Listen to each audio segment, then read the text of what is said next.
বুলেটটা তো আমি খাইছি।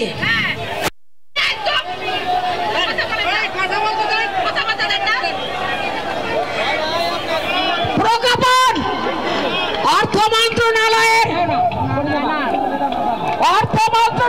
ওয়েবসাইটে বিজ্ঞপ্তি দিয়েছে। প্রজ্ঞাপন কাকে বলে? প্রজ্ঞাপন কি?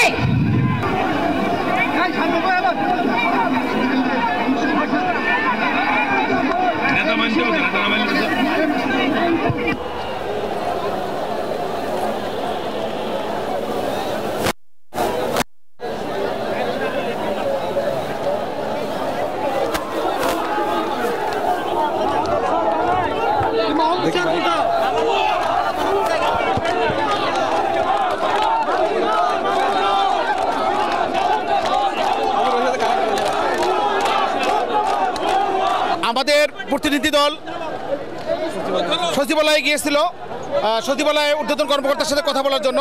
তারা সেখান থেকে ফাঁকা মেসেজ নিয়ে আসছে। তারা আমাদের একটা কথাই বলছে যে অর্থ বিভাগের ওয়েবসাইটে সেই ইয়েটা দিয়ে 11তম গ্রেড পোস্ট করছে। আমরা ফাঁকা বুলিতে আর বিশ্বাস করি না, আমরা এই শুভঙ্করের বুলিতে আর বিশ্বাস করি না। আমরা এই শহীদ মিনারে এর আগে বহুবার এসেছি, বহুবার আমাকে আশ্বাস দিচ্ছে, আমরা চলে গেছি, আবার আসছি। আমরা এই শুভঙ্করের ফাঁকিতে আর পা দেবো না। আমাদের দাবি একটাই, দাবি কি? দাবি কি? তোমার দাবি, আমার দাবি। শিক্ষকদের পক্ষে 10ম গ্রেডের দাবি ছিল, সেখানে আমার নেতৃবৃন্দরা আজকের আলোচনায় গিয়ে 11তম গ্রেড তাদের বলে দিয়েছে মুখে।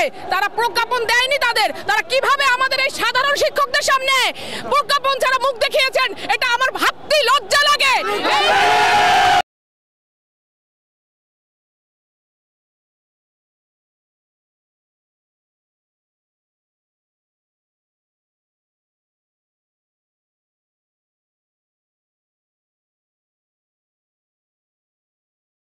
প্রজ্ঞাপন ছাড়া আমরা শহীদ মিনার ছাড়তে চাই না। সরকার এর আগেও আমাদেরকে আশ্বাস দিয়েছে, মূলা ঝুলিয়ে দিয়েছে, কিন্তু আমরা সেই মূলা আর দেখতে চাই না। আমরা চাই প্রজ্ঞাপন, প্রজ্ঞাপন, প্রজ্ঞাপন।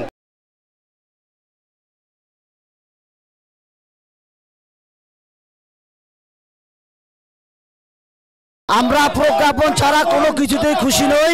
প্রজ্ঞাপন দিতে হবে, প্রজ্ঞাপন দিলে আমরা মাঠ ছাড়বো, নচেত ছাড়বো না। প্রয়োজনে 3.5 লক্ষ শিক্ষক বুক পেতে গুলি খাবো, তবুও প্রজ্ঞাপন ছাড়া আমরা যাব না, যাব না, যাব না।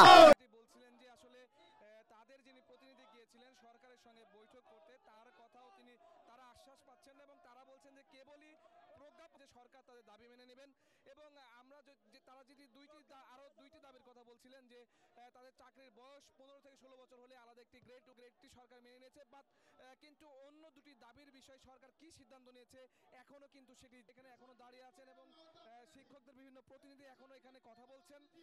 আমরা শেষ কি ঘটে, শিক্ষকরা যেটি প্রজ্ঞাপন ছাড়া স্কুল খুলবে না, এটা সিদ্ধান্ত।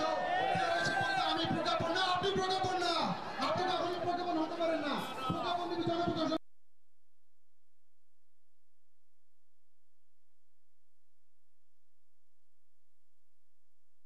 ঠিক আছে, আমাদের দাবি তো প্রজ্ঞাপন দিচ্ছে না, সেই ব্যবস্থা আমরা নিয়ে নিব। হ্যাঁ, কিন্তু আপনাদের পুলিশ বাহিনীকে বলেন ওই বাসি ফুদাওয়া লাঠি লাগা আমি আপনাকে বলছি আপনারা প্লিজ চলুন। ঠিক আছে, থ্যাংক ইউ, ধন্যবাদ স্যার। ওনাদের বলে দিয়েন এইখানে না এসে আমরা যাই, আমরা এখানে থাকবো।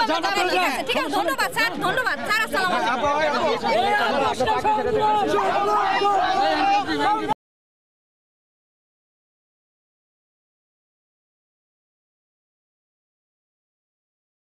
মিনারে অবস্থান করছি, পুলিশ এক পাশে দাঁড়িয়ে আছেন এবং বিপরীত পাশে আমরা দেখতে পাচ্ছি যে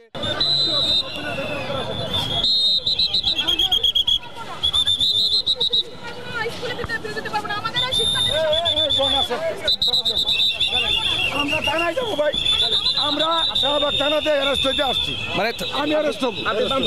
আপনারা শাহবাগ থানায় যে আপনারা থানায় যে কি করবেন? থানায় যাব, আমরা বাড়িতে গিয়ে আমরা আমার সহকর্মীদের সামনে মুখ দেখাতে পারবো না, আমার শিক্ষার্থীদের সামনে মুখ দেখাতে পারবো না। আমরা থানায় যাব, তার থেকে আমরা থানায় আটক থাকি, আমরা আটক থাকি থানায়।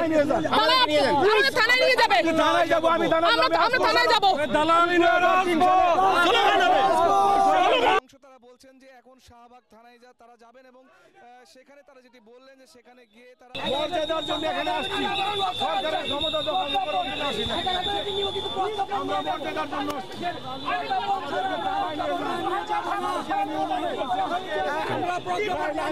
আপাতত সেফের জন্য চলে যাচ্ছি।